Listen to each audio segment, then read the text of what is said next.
Zoo Breakers, we play more of Dubbo's best music from the 80s to now, right across your Monday morning. KSI's holiday there.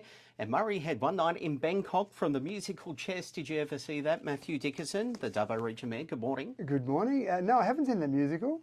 I saw, I don't know how long ago, I was younger when I lived in Orange. It played at the Orange Civic Centre down there. I enjoyed it, but it wasn't the big musical on stage. And I'm like, they did a really good job, don't get me wrong here. Yeah. But it was like, oh, gee, I wished I really saw the big one.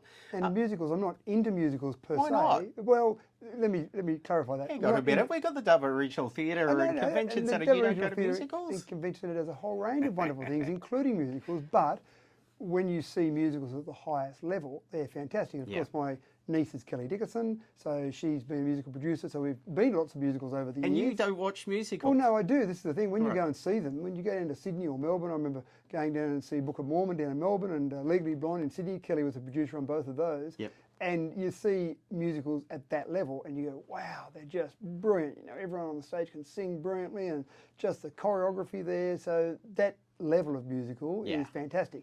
And apart from that, other musicals, sure, okay. Well, what about the Jersey Boys? That's about Frankie Valli and the Four Seasons. And it's not so much about the musical itself in terms of how good that actual musical is.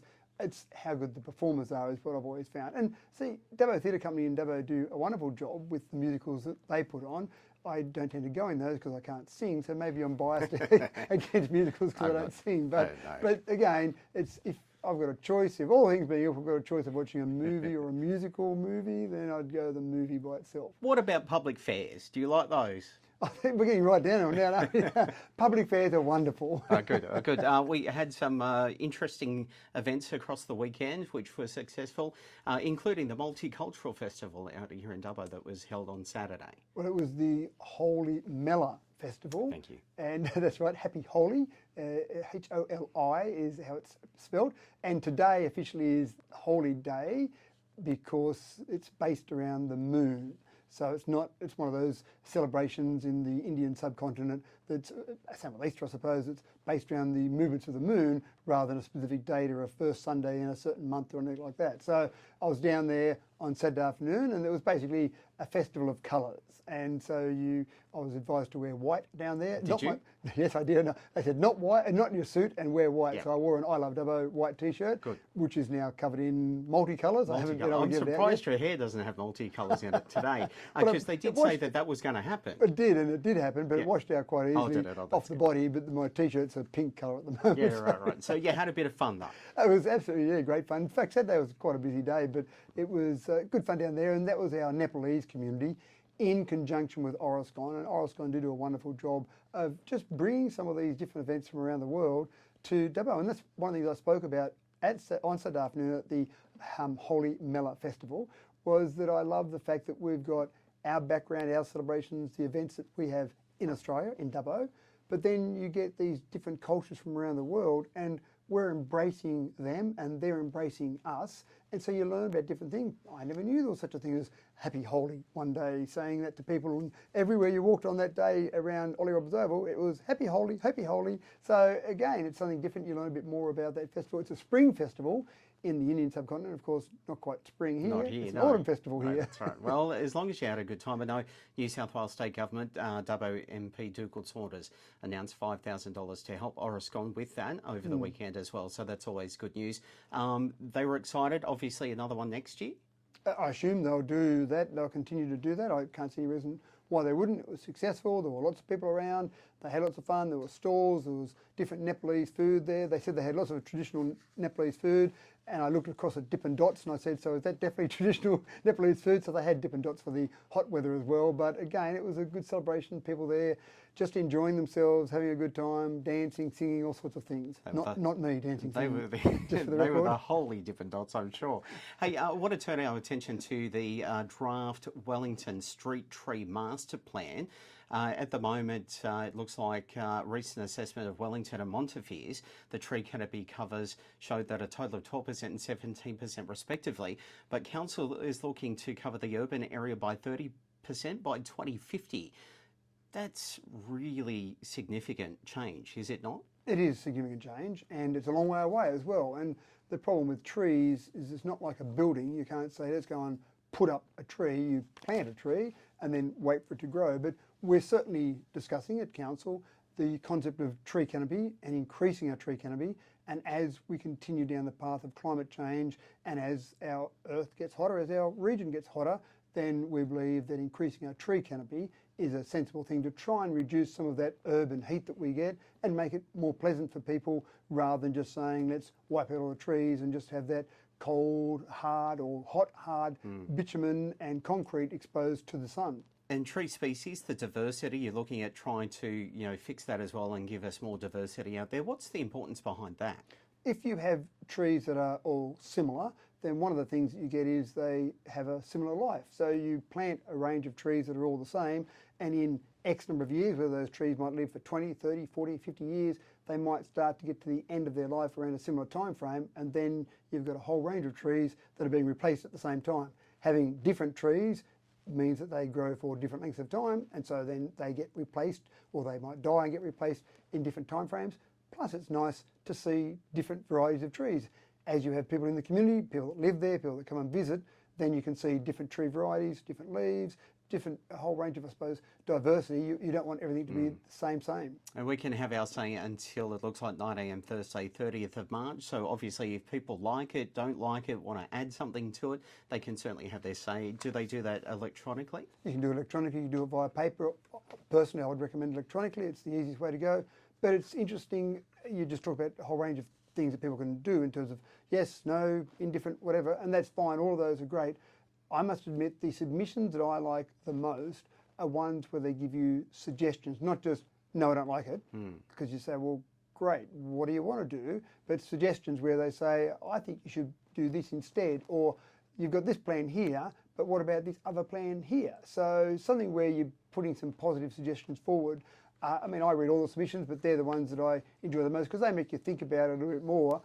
You get lots of no's. You might say, okay, well, the plan's not right. But what are we going to replace it with? Well, then we've got to come up with new ideas to replace that with. So get rid of the closed answers and do open answers, meaning that you expand on it. Spot on, Brett. I love spot it. on. Let's talk about Sir Road and Cutler viewing platform. It's going to be demolished. Doesn't stand up to today's standards either, unfortunately. But a lot of the flooding in 2022 has eroded, or it has made this unsafe.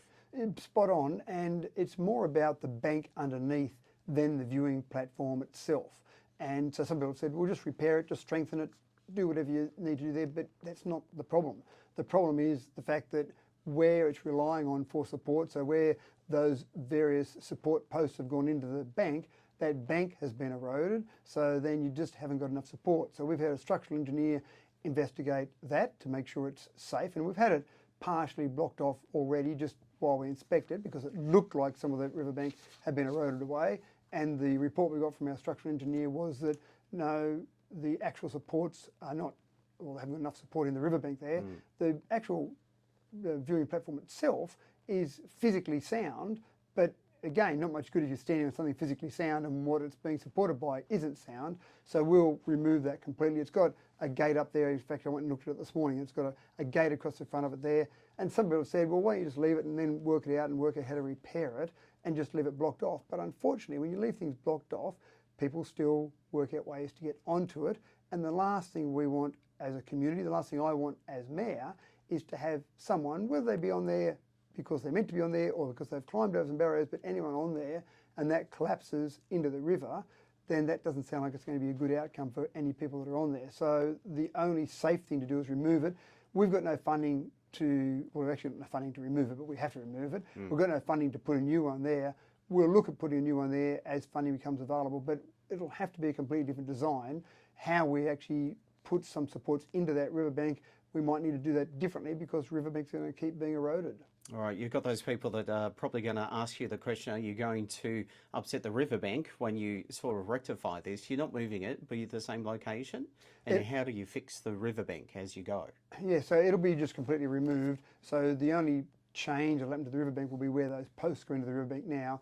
They'll obviously be removed. So obviously as minimal disruption to the riverbank as possible, but we've got posts in there, so there's going to be some disruption to the riverbank. But again, we're trying to minimise that and remove it so there'll be nothing left of the structure. There's a path that goes down, there's a concrete path that goes down there, it'll be a path to nowhere, But again, we'll analyse what we do there going forward. But we've just got to put our money into the highest priority areas at the moment. And unfortunately, that viewing platform is not the highest priority area at the moment. Mr. Mayor, I'm running out of time, but of course, the building of the construction of the new Dubbo bridge has gotten underway, but there's also developments up in that area into the future that council would like to develop and, let, I guess, more people move to Dubbo. More people move to Dubbo. More people want to listen to Zoo FM is what I've heard, Brett. That's why they're coming to Dubbo. I like it. But the northwest precinct is an area that will have, by the time it's finished, and we're talking maybe 20 years before people finish moving into that whole area, maybe longer, there'll be 6,000 new houses in that area there. So getting that planning right is very important. There's a design workshop on today. I know councils have got inspection over there early tomorrow morning. There'll be a lot of work that will be done there. The first house won't go on that area till probably the end of 2024, somewhere around that sort of time frame. So it's not as if it's going to be built out tomorrow, but getting the planning right for that and the variety of housing in there, getting some green space in there, getting different areas in there to make sure that you've got a pleasant place to live is very important in that whole planning. It's easy now, Brett, because you've got lines on a piece of paper. It's a bit harder when you construct it and then go, oh, gee, we've got a better playground here. So getting that planning right, meeting with people, hearing from people, that's really important in that process. Who are the design workshops for and where are they being held? So today, the design workshop is mainly for the stakeholders involved in it at this stage, so it's not for the public at this stage. Okay. Tomorrow morning will be councillors and council staff, but as we keep developing that, we'll put some of those plans through council, we'll invite them for public submission, so the public certainly will be involved and know about it. And normally, before you put something out on public submission, you have done a lot of work beforehand. You don't want to just put anything out for public submission, you want to do some work on it first.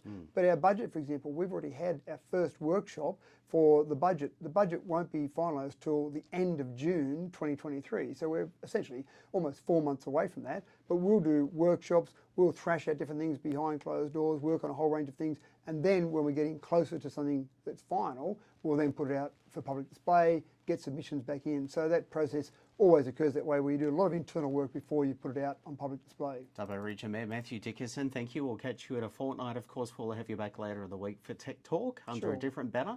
But thanks for coming in and having a chat to us this morning. Enjoy your Monday. I'll go and tap dance my way down the stairs, Brett. All right, then. I'd like to see if anyone's got any photos or videos of you at this multicultural festival, which was all the colours. I'd love to see that in your white T-shirt that's no longer white. No, that's right. That'd be fun. Thanks, Matt. Thanks, Brett.